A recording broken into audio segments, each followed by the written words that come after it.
The Cedar Seed Foundation, in partnership with Policy and Legal Advocacy Center with funding support from MacArthur Foundation, in a World Press Conference in Abuja with the theme Disability Inclusion in Governance, had expressed their dissatisfactions with government at all levels over non-inclusion of women in disabilities in governance. In their dissatisfied speeches on women with disabilities inclusion in governance, the Chief Executive Officer of Cedar Seed Foundation, Lois Otter, and other officials of the organization said women with disabilities faced myriad challenges when navigating the electoral and political landscape. We have gathered here to delve deeper into a vital initiative that addresses a pressing issue in our society, and that is the inclusion and active participation of women with disabilities in governance and decision-making processes. Situational analysis and statistics. As you are all aware, women with disabilities face myriad challenges when navigating the electoral and political landscape. We are excluded, we are discriminated, we are sidelined, we are marginalized and underrepresented in government policies and programs. We are also treated as third-class citizens in society. Article 6 of the United Nations Convention on the Rights of Persons with Disabilities is captured as women with disabilities. And Article 9 and Article 23 of the Protocol to the African Charter on Human and People's Rights on the Rights of Women in Africa, also known as Maputo Protocol, which also talks about the right to participation in the political and decision-making processes and special protection of women with disabilities. The network of women with disabilities with RAPA and MacArthur Foundation launched a Charter of Demands for Women with Disabilities in February 2023 with 11 articles for all key actors to implement. Presently, it is sad that women and girls with disabilities in Nigeria are at a 0% level of participation in governance. Some of us ran for elective positions without winning our elections due to the factors, barriers, and challenges that are stopping us. These barriers will be attitudinal, infrastructural, institutional, political, cultural, and economical.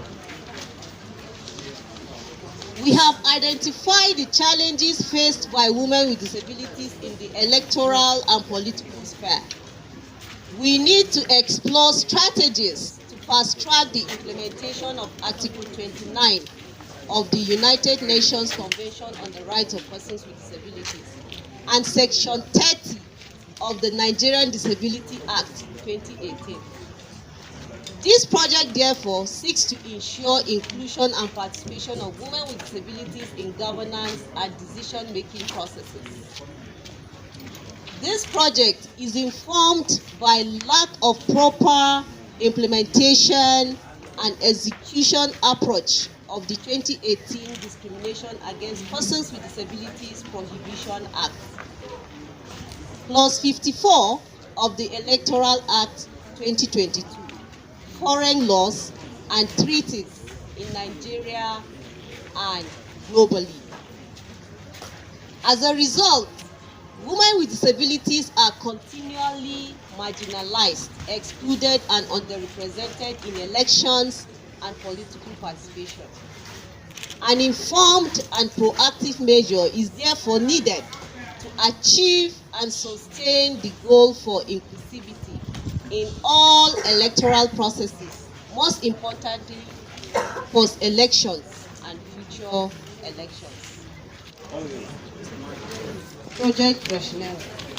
This project is informed by the lack of proper implementation and execution approach of our beautiful laws and policies locally and internationally. Women with disabilities are continually marginalized, needed to achieve and sustain the goal for inclusivity in all electoral processes, most importantly, post-2023 elections. We need to remind government that persons with disabilities need to be appointed in government structures. The Cedar Foundation, in partnership with Policy and Legal Advocacy Center, PLAC, with funding support from MacArthur Foundation, is launching an ambitious project known as the Disability Inclusion in Governance (DIG) program, which seeks to confront these challenges head-on. This project is born out of the stark realization that the existing legal frameworks, including the 2018 Discrimination Against Persons with Disabilities Prohibition Act and Clause 54 of the Electoral Act 2022, have not been adequately executed. This has resulted in the continuous marginalization and exclusion of women with disabilities from our electoral processes, governance structures, and political discourse. Now let's delve further into the objectives of the Disability Inclusion in Governance Program. Objective 1. To ensure that no one, including women with disabilities, is left behind in political participation and the decision-making process.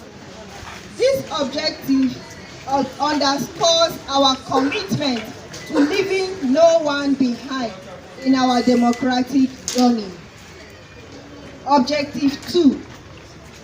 To specifically target people with disabilities for political participation involving in decision making and the robust implementation of Clause 54 of the Electoral Act 2022.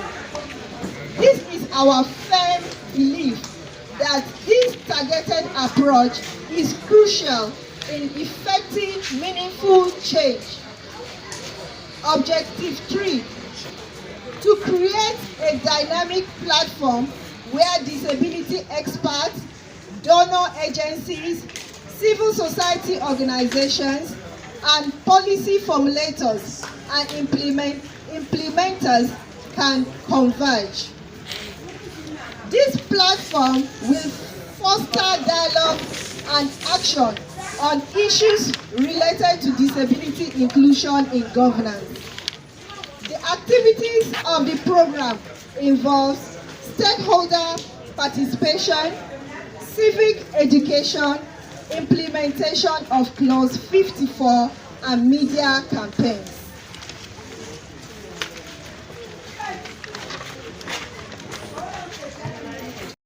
And Section 30 of the Nigerian Disability Act 2018 to ensure a complete inclusion. Our recommendations are as follows. 1. Enhanced voters and civic education among women with disability, ensuring their participation and inclusion. 2. Amplified voices of women with disabilities in the post-2023 election, pushing for their inclusion in the national discourse and appointments. 3.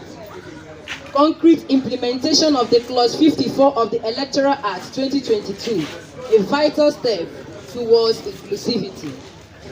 4. Increased participation of women with disabilities in politics and decision-making processes following the 2023 elections. 5. The sustained growth of democratic government characterized by the inclusion of women with disabilities, fostering their political participation and involvement in decision-making. 6. encourage women with disabilities to join political platforms and play active role through the disability gender-friendly political parties' manifestos, contributions, and code of conduct that ensure their inclusivity and engagement at all levels. 7.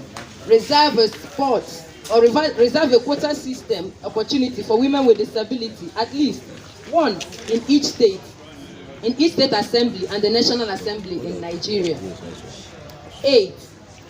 Appoint women with disabilities in every appointment opportunity at all levels of government, according to the Section 29 of the Discrimination Against Persons with Disability Prohibition Act 2018, which states that a minimum appointment of 5% quota for persons with disabilities with emphasis on women.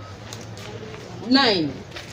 Organize a national dialogue with the First Lady of Nigeria, H.E. Senator Oraremi Tinubu, on the inclusion of women with disabilities in the Renewed Hope Initiative in other women countries. The Cedar Seed Foundation is unwavering in its commitment to ensuring that every citizen, regardless of their abilities, has an equal and active role to play in our democratic process. Most importantly, women with disabilities who are triple jeopardized.